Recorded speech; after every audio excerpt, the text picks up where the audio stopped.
Imagine a quiet neighborhood in 1930s Cleveland, where the shadows stretch just a bit longer, where fear lingers in every alleyway, and where, in the dead of night, an unknown killer stalks the streets, leaving behind a trail of dismembered bodies.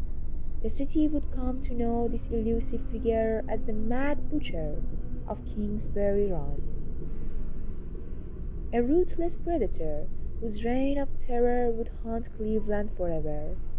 It was 1935, the height of the Great Depression, and Cleveland was a city struggling to survive. Shantytowns and makeshift homes filled the area known as Kingsbury Run, a forgotten place on the city's east side where the desperate and destitute tried to scrape together an existence. The Mad Butcher took advantage of this gritty landscape. The first known victim was discovered in September 1935, a lower half of a torso, washed up on the shores of Lake Erie.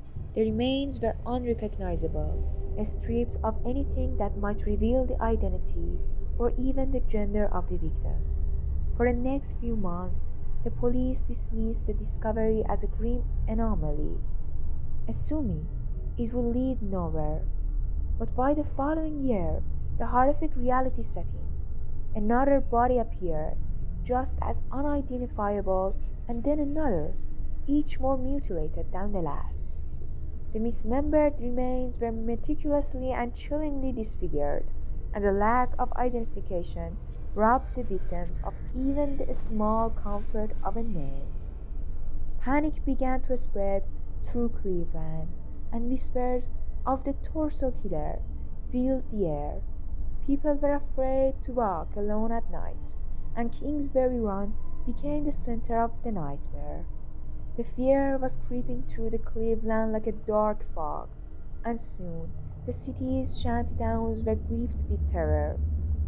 The Cleveland Police Department found itself in the grips of one of the most difficult investigations it had ever faced. Law enforcement, led by the infamous Detective Eliot Ness, threw every possible resource into catching the torso killer, but their efforts were all dead-end leads and untraceable evidence. Each body turned up without clues that would lead to an arrest. In a frustrating twist, the killer's precision suggested a disturbing level of skill, possibly medical, which only heightened the horror for the people of Cleveland. If the murderer was indeed a professional, what drove them to such horrific acts? The investigation stalled repeatedly, and with every passing month, Cleveland's fear escalated. The police's only pattern was the butcher's preference of targeting individuals from the fringes of society, those who lived in the margins, who would be missed.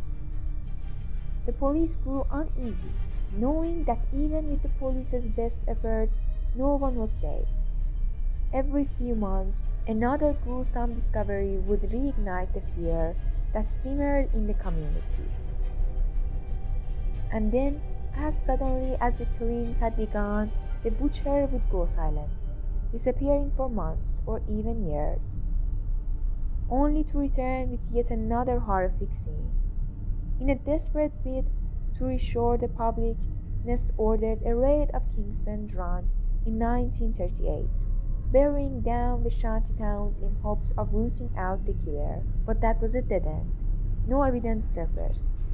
No suspects emerged, and the brutality continued. Frustration mounted, and soon even the great Eliot Ness was powerless in the face of his unspeakable evil. After years of brutal killings, the reign of terror finally seemed to stop in 1938. But there was no relief, no arrest, and no satisfying sense of closure for the people of Cleveland. Some speculated that the butcher had died, others that he had moved on to a new city to continue his horrific work. Rumors swirled, theories were published, but the identity of the Cleveland's torso killer remained as elusive as ever. Despite Eliot Ness' efforts and countless hours of police investigations, no one was ever charged with the murders. The city of Cleveland tried to move on, but the shadow of the Mad Butcher lingered. For years, the residents of Kingsbury Run and the surrounding areas remained haunted by the memories of the horrifying discoveries and the grim suspicion that their nightmare might, at any moment, begin again.